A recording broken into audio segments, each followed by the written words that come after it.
Spoiler alert, this video is about something from Deadpool and Wolverine, so, proceed accordingly. Alright, are you still here? Good. Here's the thing, anchor beings suck. For anyone who needs a refresher, Deadpool and Wolverine, the latest leg of Marvel's cinematic journey into the multiverse, introduced the idea that each universe has a being whose life anchors that world to reality. For the world of the X-Men movies, that being was Wolverine. Crucially, at some point after that anchor being dies, so too does their entire timeline. So you could be some alien guy just vibing out half the universe away a couple of thousand years after some rando dies on Earth, and tough cheese. Everything you've ever known will blink out of existence sooner or later. It could be that this isn't totally accurate. Despite his seeming candor, there is no reason we should trust everything Paradox tells Deadpool about how reality works. But when B-15 comes in at the end for the debrief and wrap-up, she does affirm the general accuracy of the picture we've been given. In this video, I'm going to tell you why I don't like the concept and the larger trend it may point to. And it's not because I think it's lazy writing, or because it kind of undermines the spirit of the Loki show, or anything so vibes-based. No, there is a slightly more concrete reason here, but to get to it, we have to ask a question. What is the point of the multiverse?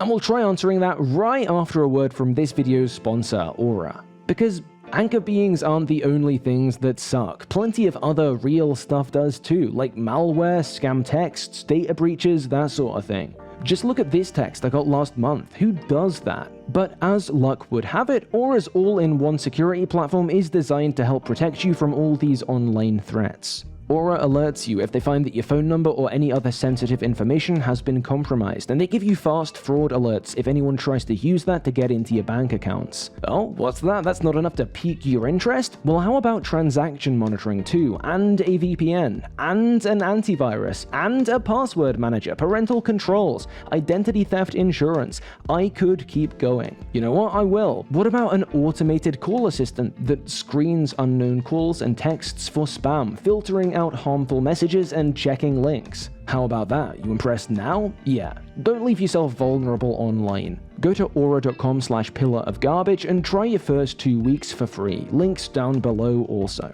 Right then, back to anchor beings. What is the point of the multiverse? Well, why don't we look to its comic book antecedents?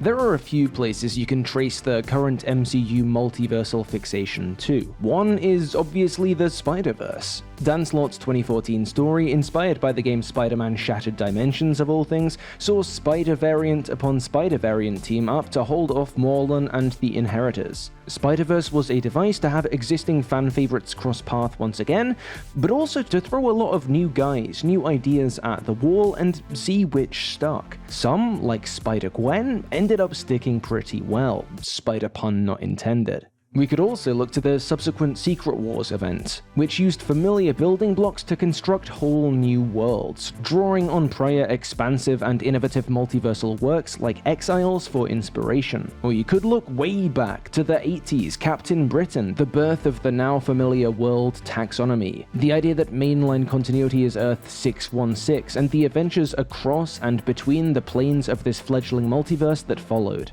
But the impetus each time was similar. Slott's Spider-Verse was designed to take the idea of Shattered Dimensions, but port it to the far less limited world of the comics, make it bigger. Jonathan Hickman, the mind behind Secret Wars, was seeking change, seeking chaos.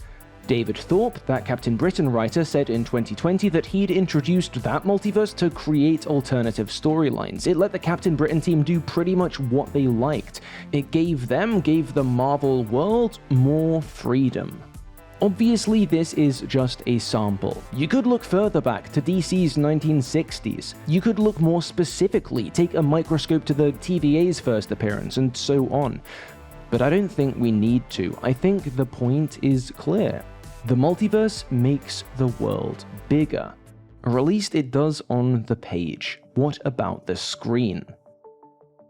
Ever since Avengers Endgame, Marvel have introduced more and more rules for how timey-wimey multiversal stuff works. More and more concepts that we're told govern the life and stability of both individual worlds and the wider interdimensional ecosystem. There's the idea of Infinity Stones as timeline anchors. There's Loki's Nexus events from Season 1 and the whole Loom stuff from Season 2. There are Multiverse of Madness's incursions. There are What If's absolute points. And now there are anchor beings. These are all different, but generally, they serve to justify stasis. They keep multiversality in check. What you can do with Infinity Stones is limited by the fact that if you get too wacky with it, timelines collapse. You gotta put them back. Pre-Loki Season 1, if you make like Fleetwood Mac and go your own way, you get your timeline pruned. During Loki Season 2, shake it up too much and the Loom gets overloaded. Even after that, the TVA is still keeping track of threats to the multiverse, whatever that might mean. Mess around with other timelines too much and you might just destroy it, yours, or both. But hey, maybe you can't anyway, because maybe you staying in your lane was an absolute point all along.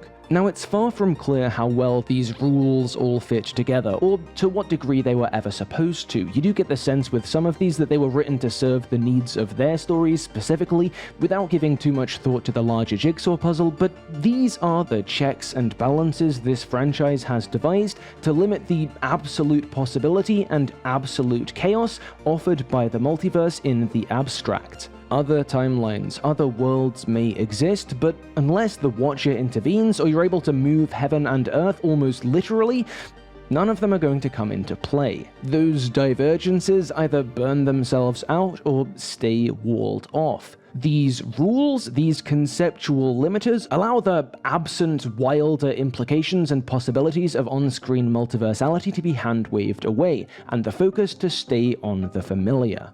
But that focus isn't absolute, of course. Even if all this means we're unlikely to see something like an MCU Exiles show without the whole plot being about multiversal stability, even if there are limits to its expansion, the MCU has used the multiverse to make its world bigger. Less straightforwardly than the comics or than other examples of the trope, sure. Like the Spider-Verse comic, the point's been to facilitate crossovers and to introduce real newness, but embiggening has been the point, and I've commended that element of recent Marvel fare in the past.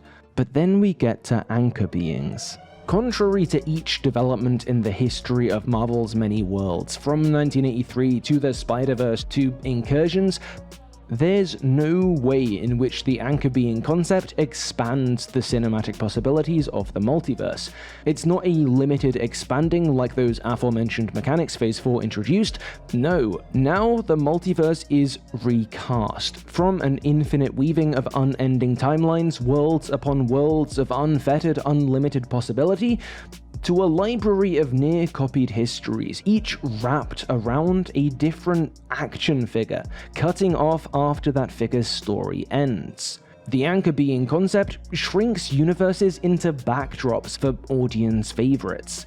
It doesn't make the world bigger, it makes it smaller. That's the reason I think anchor beings suck as a new element of the MCU's metaphysical rule set. They run contrary to the vision and trajectory seen throughout the history of Marvel's multiverse, sacrificing the setting's depth and future for plot device functionality in the here and now. That's why I hope we never hear the phrase again. Because we might never hear the phrase again. It certainly wouldn't be the first time Marvel retrospectively memory hold an element from these movies. But since Deadpool and Wolverine dropped, I've come across a few fan disagreements online over the anchor being concept. Debate over whether it is a new part of the MCU's multiversal rule set, or whether it's simply a metatextual reflection of Wolverine's past centrality to the Foxverse and bankability. But what if it's neither? And what if it's not even both? What if those two options are the same thing? Because, well, something happened between the release of this film and my writing of this video that makes me worry the anchor being is a sign of things to come. The one person who could play Victor Von Doom.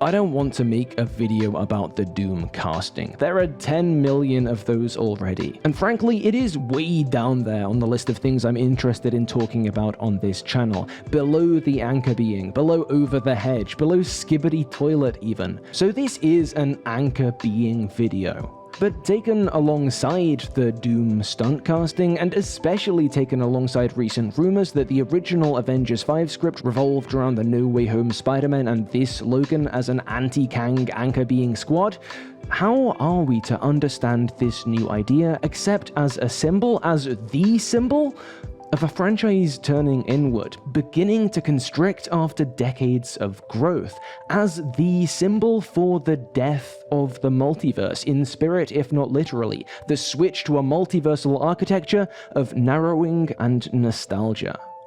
I don't know if we can. So yeah, a part of me wonders if in years to come, fans will look back on Deadpool and Wolverine as a pivot point, the moment at which the MCU's multiversality went from a pattern of limited expansion to one of narrowing, from a way to get new toys into the toy box to a way to play a few new games with the existing favorites. It'd be the moment we switch to a system built for diminishing returns. I hope that part of me's wrong, but if it's right, it'll be right because anchor beings suck. Alright, that's that. We're going back to non-Marvel stuff for a bit now, but if you want more Deadpool and Wolverine, take a look at the latest bonus video. And hey, if you liked this video, maybe check out this one I made last year about the wider socio-cultural factors limiting the multiverse trend, kind of a spiritual prequel to this one. Huge thank you as usual to all my generous supporters on YouTube and Patreon, especially Hanan, Daniel Goldhorn, Magath, Something Capitalism Bad, Thomas R, and Weirdy Beardy. I've got some more elaborate videos in the works I'm really excited about, and every name in these credits is someone that's helping me make better and more original videos. See ya.